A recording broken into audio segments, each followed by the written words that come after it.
चिंतन हो सदा इस मन में तेरा, चरणों में सदा तेरा ध्यान रहे। चाहे सुख में रहूं चाहे दुख में रहूं, होठों पे सदा तेरा नाम रहे। नमस्कार दोस्तों, मैं प्रीति स्वागत करती हूं आपका अपने YouTube चैनल में। भक्त और भगवान की अद्भुत कथा। इस संसार में दो तरह के लोग होते हैं, एक भगवान में आस्था रखने वाले यानी कि आस्तिक, और एक आस्था नहीं रखने वाले यानी कि नास्तिक। ये कहानी आस्था रखने वाले लोगों को ज़्यादा पसंद आएगी। हो सकता है इस कहानी को पढ़ने के बाद उनकी आस्था और ज़्यादा पक्की हो जाए। एक आदमी जो जीवन भर राम नाम जपता रहा, अब वो बूढ़ा हो गया था।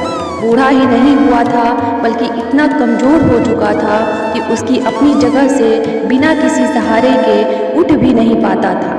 ऐसी स्थिति में भी उसने कभी राम नाम को अपने से अलग नहीं होने दिया। वो पूरा दिन मन में राम नाम लेता रहता। राम नाम की वजह से उसे अपने तकलीफ़ों को सहन करने की शक्ति मिलती। बूढ़े हो चुके इस आदमी को दो बेटे थे जो उसे नित्य कर्म करने में मदद करते।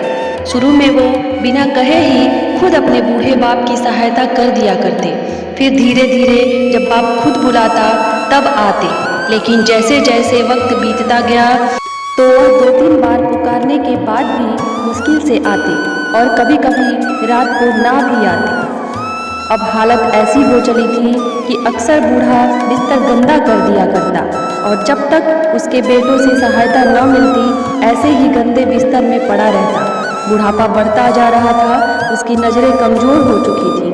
इतनी बदहाली में भी उस आदमी ने राम नाम का साथ नहीं छोड़ा।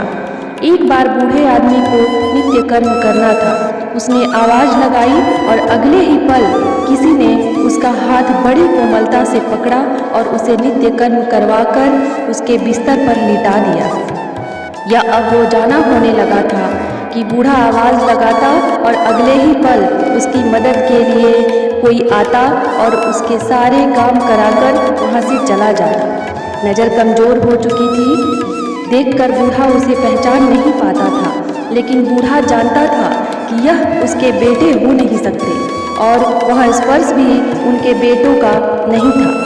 एक दिन जब बूढ़े आदमी ने अपने नित्य क्रिया करने के लिए अपने बेटों से मदद मांगी, तब अगले ही पल फिर उसे वही मुलायम वाला स्पर्श महसूस हुआ। सारा काम खत्म करने के बाद बूढ़े आदमी ने उस व्यक्ति का हाथ पकड़ लिया और उससे पूछा, सच सच बताओ, आखिर तुम कौन हो? तुम मेरे बेटे तो नहीं हो सकते। बूढ़े के सवाल के साथ उसके कमरे में बहुत तेज रोशनी हुई और प्रभु ने अपने दिव्य अवतार में वहाँ पर दर्शन दिए। किसी भी वस्तु को बड़ी मुश्किल से देख पाता था, वही बूढ़ा भगवान के दिव्य रूप को स्पष्ट रूप से देखने में समर्थ हो गया। जिस भगवान का नाम वह पूरा जीवन लेता रहा, उसे अपने पास पाकर बूढ़ा उनके चरणों में गिर पड़ा और बोला, भगवान, मैं धन्य हो गया जो आपने मुझे साक्षात दर्शन दिए। लेकिन भगवान, मैं बहुत शर्मिंदा हूँ क्योंकि मैंने आपसे मेरे नित्य कर्म करवाए। भगवान ने कहा, मेरे लिए सारे काम एक जैसे हैं।